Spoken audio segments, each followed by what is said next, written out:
The sacred text in Hebrews 3:4 says, "For every house is built by someone." For every house is built by someone, but he who built all things is God. Let's understand the two parts of this verse. When you see a house, whether it's the house you live in or someone else's house or an apartment, any building, you don't think it came out of nowhere. You don't think this was just born, just came out of the ground or fell from the sky. No, you think someone projected, designed this house, someone built it. That's why it exists. Just as any human edification was built by human hands, the family, which is a divine construction, is also built by the people who are part of it and by its builder, God. This is what this verse is talking about. For every house is built by someone, but he who built all things is God. The first part of this verse teaches us the following. You want to have a happy marriage. People dream of having a relationship that they are loved, respected, and happy.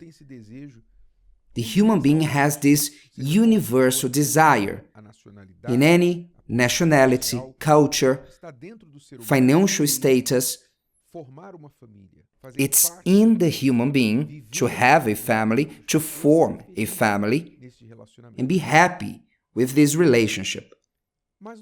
But it's not enough to desire it. Many desire this and don't get it.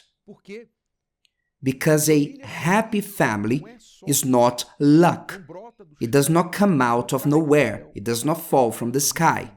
A happy family is a building, a construction. A happy marriage is something built, which usually starts with someone. Eventually, both parties come together. But usually, one is the builder and the other is the helper. And interestingly, the Bible calls the woman the builder of her house. The wise woman builds her house, says the Bible, but the foolish pulls it down with her hands. Does it mean all the responsibility lies with the woman? No, because in Psalm 128, it speaks about the man who fears the Lord and also has their house, their family, their children edified because he fears God. So the fear of the Lord in him makes him to be a safe haven, like a pillar in his house. So both men and women have their role in the building of their home. But it is not enough for the both of you to do your part. There must be the second part of the verse of Hebrews 3:4. For every house is built by someone is the first part, the first understanding you must have. No house will be built by nobody or coming out of nowhere. Someone must build it, and God counts on you for you to do your part. It's not magic, it's building, edifying. And the second part of the verse says, but he who built all things is God. In other words, if you work to build your family, to build your marriage, but you work only with your own strength, thinking because we love each other, we will be happy, and you put God in the background, per se, it will not happen, because Psalm 127 also says, "Unless the Lord builds the house, they labor in vain who build it." So you can go to couples therapy, you can read books, you can look for advice from friends, grandparents, parents. You can look for anything to edify, to build your marriage. You can go on exotic trips, you can have the dream house, but if the Lord does not build your house, you will have at some point some flaws, either leaks in the ceiling or cracks on the walls. Something will go wrong in the relationship, as it happens in the marriages of this world.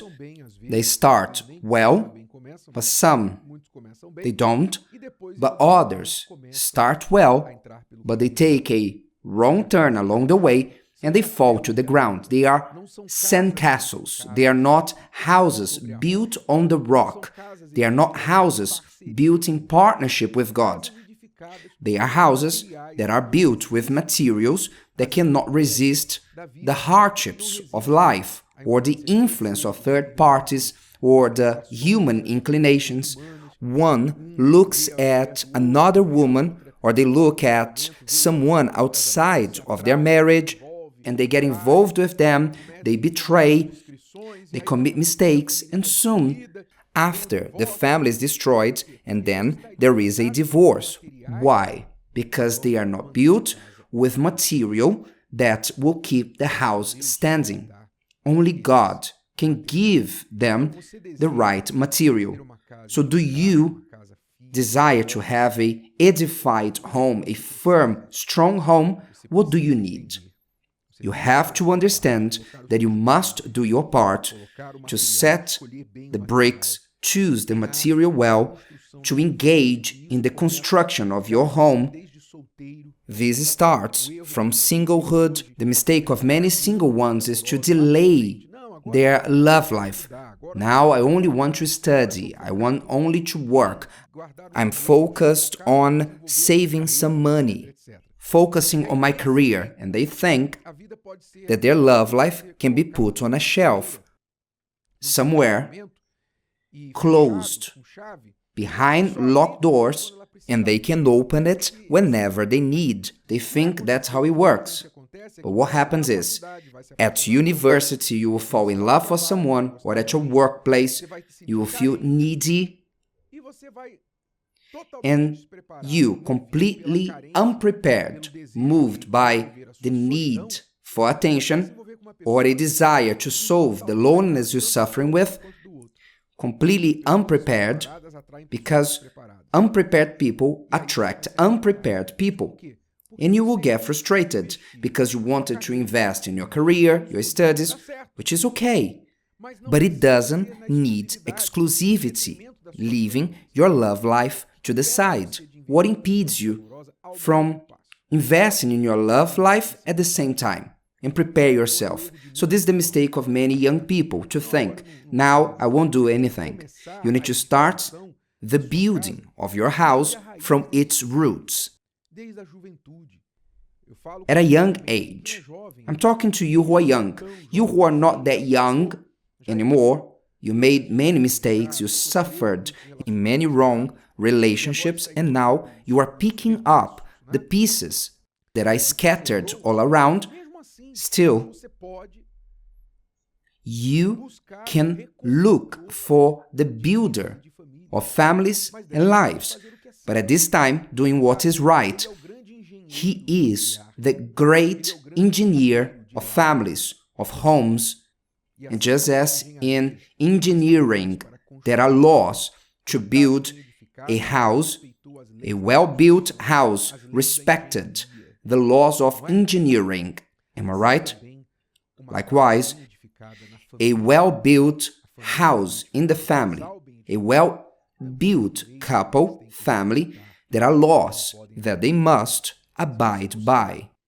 If you look for the great builder of families and homes, and if you do your part, even if the other is like a destroyer, you want to build and the other is only destroying, even if you do that, if you are in this situation, if you align your efforts of building your house along the one who built all things, the one who builds all things, who is God, you will be able to have what you really want. Don't forget, for every house is built by someone. It's not magic, it's not luck, it's building. Be that someone aligned with the skillful builder. If today's video helped you and you know someone that could benefit from it, share it with them, and if you haven't subscribed to the channel, you may do so now. See you later.